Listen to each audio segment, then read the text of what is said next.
আমি আপনার প্রশ্নটাকে দুই ভাগের মধ্যে দেব। প্রথম ভাগটা হলো যে অনেক যেটা বললো যে কথা আমার প্রথম থেকেই ছিল, এতদিন দরকার ছিল না, শাহবাগে যাওয়ার দরকার ছিল না, সরকার নিজে স্বপ্নত হয়ে এটা করা হয়েছে, এটা ফ্যাসিস্ট দল প্রমাণিত হয়েছে।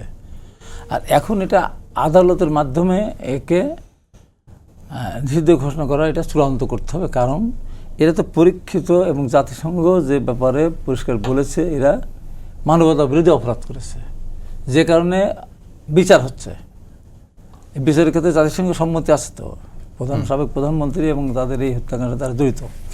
সেই দলকে নিষিদ্ধ ঘোষণা আদালতের মাধ্যমে করাটা কঠিন না, তো ইজিলি করতে হয়। তার জন্য আমাদের জনগণ নিয়ে রাস্তা অবরোধ করার দরকার ছিল না, যেটা সে বললো আমি তার সাথে একমত, বা আমি আগেই এটা বলেছি।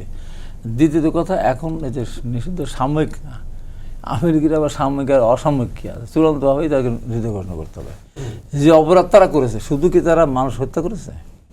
এই দেশের নীতি নৈতিকতা বিসর্জন দেওয়ার জন্য মানুষকে এমন কোনো সেক্টর নাই যে সেক্টরকে সুস্থ রেখেছে। সেনাবাহিনীকে ঠিকাদার বানিয়েছে, আপনার এসপি ডিসি ইউনো, আপনার বিভিন্ন ব্যাংকের বিভিন্ন যারা চাকরি করেন তাদেরকে ভোট কেন্দ্রে 100% ভোট দেখাতে বাধ্য করেছে। 100% ভোট কোনো কাস্ট হয় না। এই যে মিথ্যামিথি যে সমস্ত আপনার ধরেন, এই যে ব্যবসা বাণিজ্যের ক্ষেত্রে 3 টাকা দিনে 30 টাকা, 3000 টাকা দিনে 30 লাখ টাকা, এই যে সমস্ত ঘটনা ঘটিয়েছে, এমন কোনো জায়গা নাই যেখানে নৈতিকতা অবক্ষয় হয়নি। এবং নিজেরা অন্যায় করেছে, অন্যদেরকে অন্যায় করতে সহায়তা করেছে, যেন ওরা যেন আমাদের অন্যায় বিরুদ্ধে কথা না বলে, এইভাবে করেছে। অতএব এই হলো আমার প্রথম কথা। দ্বিতীয় ধাপে জুলাই ঘোষণার কথা ব্যাপারে আমার বুঝে শুনে আমাকে বলতে হবে। কারণ জুলাইয়ের মধ্যে শুধু জুলাই না, এই জুলাই আজ থেকে আপনার ওইদিকে আপনার 52 গেছে, 62 গেছে, 69 গেছে, 70, 71 এবং 90কে বাদ দিতে হবে না।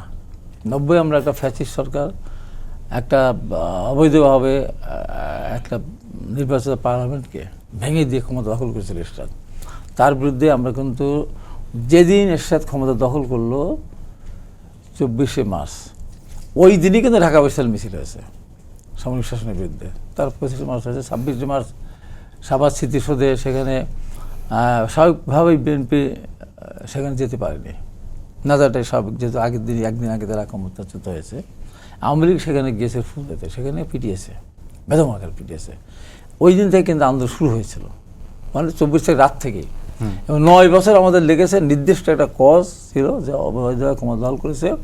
তারপরে শিক্ষা আন্দোলন, মাঝখানে শিক্ষানীতি, আরও যে সমস্তগুলি আছে, বিশেষ পরীক্ষা বন্ধ হয়ে গেছিলো, চাকরির বয়স বাড়ানোর জন্য, এসব পরে আমরা যোগ করেছি।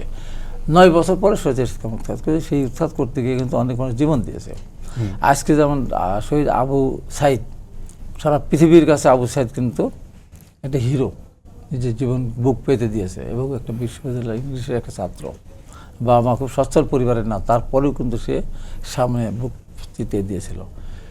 ঠিক অশিক্ষিত একটা মানুষ জীবনে লেখাপড়া যে করে নেয়, টেম্পো চালক, তখন তো স্কুটার চালক নূর হোসেন, তার নিজের বুক এবং পিঠকে পোস্টার করেছিল, নিজের স্বরচিত কবিতা স্বৈরাচার নিপাত যাক, গণতন্ত্র মুক্তি পাক।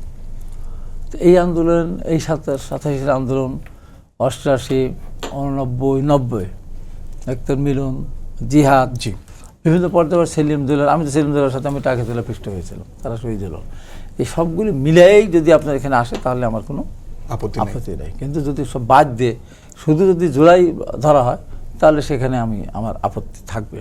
এবং এখানে একটা যে সেটা হলো যে সবাই মিলেই এই জুলাই তো আমরা সবাই ছিলাম, বিএনপি ছিল, আন্দোলন সবাই ছিল, আমরা সেই সনদটা আমি করতে চাই যে আমরা অঙ্গীকার করব যে আমরা ভবিষ্যতে স্বৈর শাসক হিসাবে যদি আবির্ভূত না পারে,